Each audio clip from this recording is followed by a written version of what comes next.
Hey guys, it's Reefr isn't real, and we're back at it again with another DPH trip report. I know you guys enjoy these Delirium reports more than the rest, so let's just get at it.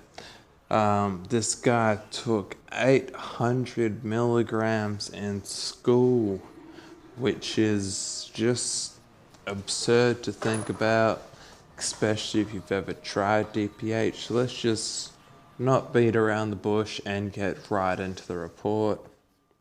I'd like to note a few things before the report starts. Number one, this is going to be very long. Number two, I've already posted this in r/DPH before, but I've recently gotten a different perspective that I did not have before, and I remember it a little more than before. Number three, everything written in this report has been carefully put together, and I'm not begging for upvotes, but I feel that this side of DPH should be seen. An upvote would be appreciated. It takes 2 seconds, and writing this took me hours, if not days. Number four, as choppy as this report seems, it's much more detailed than the first version. So here's the report. At the time I took 800 milligrams of DPH in school and went into full delirium psychosis. I was on the bus. I already planned on taking 32 Benadryls, and I for some reason thought I could handle it. I had taken a tolerance break before this. I used to take a fucking shitload. The most I had ever taken was 26 Benadryls, being 600 milligrams, and that was in school too. Yet I had a tolerance and didn't get any visuals of that. Taking them 10 at a time until I had down 20, and taking 5 at a time twice to get thirsty, then taking 2 at a time once to end up with 32. There we were. I had just taken my near-death dose on the bus. I was actually not expecting much from this. LOL, I was wrong. Nothing really happened on the bus, and nothing really happened when I got in school either. Right before the bell rang for us to go to the stairs and start the day, my friend saw me and asked me if I was okay. I was feeling really fidgety, and I was moving around a lot, but I was still able to mutter, and I'm okay. She seemed to believe me. This is basically where my memory stopped, and most of the rest of the report is based off stories from other people who I asked for consent to list, and they said it was fine. So to this day I had a pep rally, and it was basically a 30-minute assembly that I don't remember whatsoever. And it was in first period. The pep rally was in the gym, and the way my schedule was set up was that first period class was world history, then gym, then LEA. Being that I was fucked up, I thought the pep rally marked my second period. Being that it was in the gym class, I don't have much memory or information from the actual pep rally. Yet I remembered that I kept laying back onto someone's legs, saying sorry, forgetting that they were there, and repeating the cycle through the whole pep rally.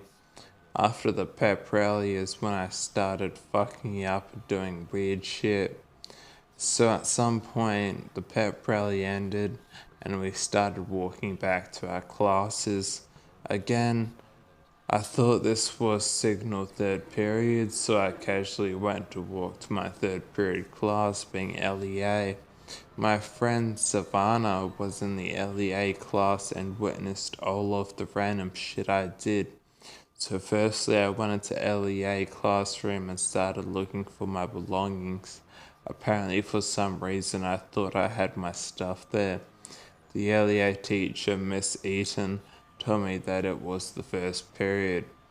Quote unquote, oh right. I realized and went back to my first period class.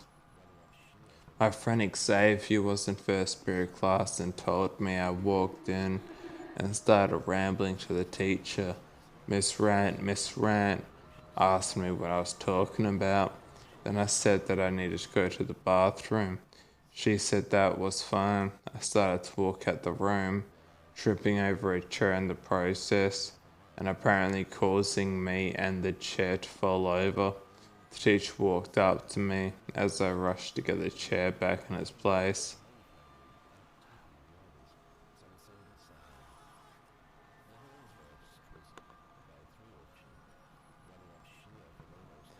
Once I got the chair back in order, I just left without saying anything to the teacher. He was saying stuff to me. When I went out in the hallway, I must have got confused and realized, quote unquote, oh shit, I gotta get my stuff out of third period, quote unquote. So I walked into Miss Eaton's room and started to take someone else's belongings. She started taking them back, claiming them to be hers as they were. The teacher asked me what I was doing, and I explained that I was collecting my stuff. The next thing I did is genuinely disturbing. The person whose stuff I was taking was a girl with glasses. I can't provide a name because I haven't talked to her since. Apparently, I took her glasses off, poking her in the eye in the process, on accident of course, and playing with her hair in my hands. When that happened, the teacher got involved and told me to leave. At some point, I, by accident probably, wandered back into Miss Aiden's room and curled up in a bowl next to some closet door. Apparently, everyone just stared at me for like 5 minutes, just there on the ground, curled up in a bowl, talking to non-existent people, acting out in response to hallucinations. The teachers called the principal and also the resource officer to come and get me. The teacher walked up and touched my head in response.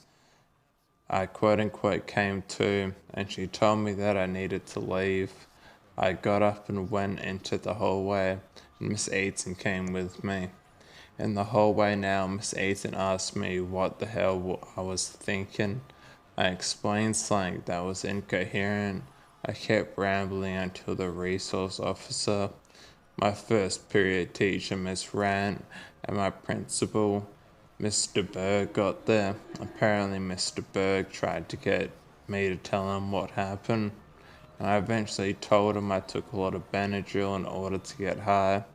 I ended up passing out in the hallway somewhere and had to be carried to the ER workers, to the nurse's office, then to an ambulance. There we go. That's what happened in school. At some point, the school went on medical lockdown, where every classroom shuts and locks the doors because someone is having a medical crisis. So yeah, basically everyone knew. He essentially announced to the whole school that it was not that bad, but all classrooms had to close and lock the doors and not let students in or out of the classrooms. The hospital story is irrelevant and not very interesting, and it'll make this report much longer for basically no reason. Please never touch DPH.